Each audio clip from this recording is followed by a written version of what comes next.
your mentors are all around you. And I really advocate this idea of a board of directors of mentors. In other words, if you sit back and reflect upon what your challenges are and where you might need advice, of course, there's professional advice. You know, how do I how do I do this particular thing in my job, this particular technical thing in my discipline? How do I read this financial statement? You know, how do I understand how to position this product? Right? There's the softer advice around, leadership. How do I how do I meet with a client who's in a different culture, maybe a different age? I did a lot of work in Asia, and I loved it. In fact, I just got back from 4 weeks in Southeast Asia on holiday. My Asian colleagues coached me a lot about how to work with their executives. Uh, you know, Practiced with me. They had my back in meetings when I didn't quite understand the context, right? And so, um, you've got mentors who help you there. When I was a new mother, by the way, it was a disaster. Thank God I married. My husband had 8 brothers and sisters. Thank God somebody knew how to change a diaper, right? So I was really overwhelmed. Like, am I doing this wrong? I don't get it. Right? Then other mothers would come in and coach and say like, "Oh yeah." Right? So there are many, many people in your life who can help you with many different aspects of your growth. And my friend Anne many years coined this term. Maybe she read it somewhere as having a board of director of mentors, right? No one person will solve all your needs, and frankly, as a mentor of many people, sometimes that frustrates me that people come to me and they expect that through my mentorship, I can help them with all their life challenges. And sometimes I really just can't because I don't have a perspective or a background or bandwidth, right? And also, what does that mean? That it's my responsibility, not yours, right? Um, I can't make me you because you're completely different. So look at in a more nuanced way about what you need and who the people are. And then also, some mentors are only for a moment and some mentors are for a lifetime. So when I was in Chicago, I was asked to move back to New York. And I don't know if many of you know, if any of you are Chicagoans, but people say the second hardest thing to do is to get a New Yorker to move to Chicago. The first hardest thing is to get a New Yorker to leave Chicago and move back to New York, right? I loved it there. And so I was traveling back to New York for a conference with one of my customers, Tony. On the plane, he said, "So what are you thinking?" I'm like, "Oh, I can't make a decision, blah, blah, blah, blah." He said, "Let me put it to you in a very simple way. What is more important, Chicago or IBM?"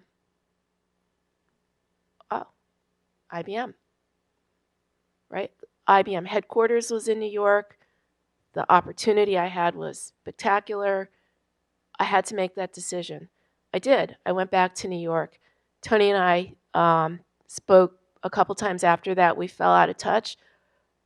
I would say that was probably one of the most important mentoring uh, episodes of my entire career, right? And it was only for a moment. Yet other people who have been my mentors, like Peter Tarrant, who was on the board of visitors and gave me the opportunity to take his slot when he retired, still my friend and mentor, you know, 20 years later, right? So uh, my father, my aunt, others, great, great mentors. My Aunt Marlene, who went to BU Nursing School with my mother. BU Nursing School is now part of Northeastern here. Went to work for the State Department. She came back.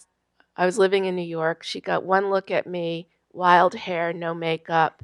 I didn't know how to dress. I went to girls' Catholic school. I only knew how to wear like a plaid skirt. drag me into Bloomingdale's and all these places and put me through the most traumatic makeover ever. She was super glamorous, by the way.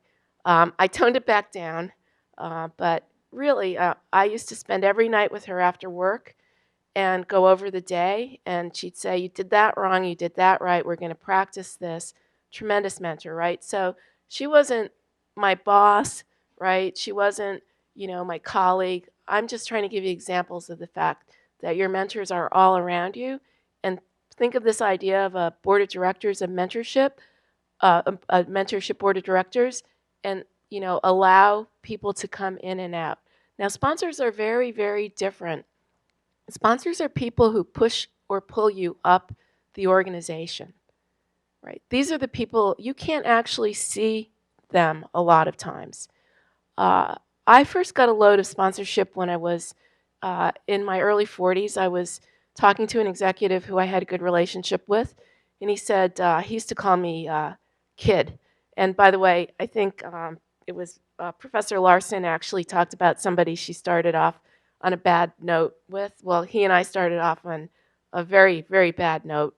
The first time I met with him, he turned around and walked away. I went back to the office. I told my boss, he's such a jerk. I'm never going to work with him again.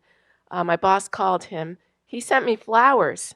And then we have now developed first a professional relationship and then a friendship all these years. So he affectionately said, "Kid, your name came up the other day, and I put in a good word for you, and so were others."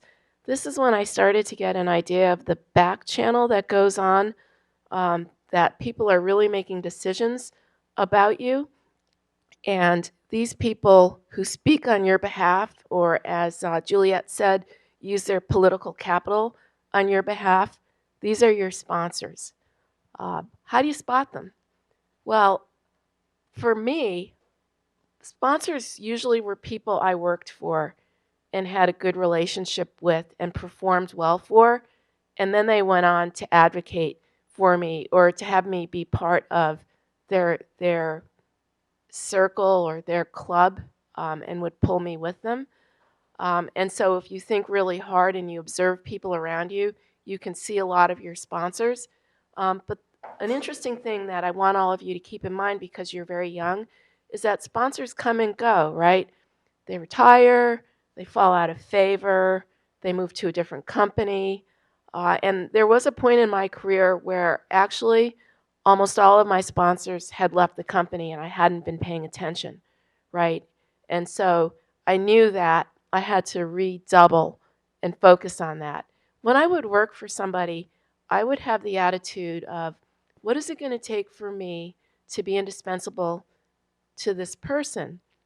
And I just didn't come up with that. I learned it from one of the people who said, when I said to him, you know, what do you, when I met him, what's a job about?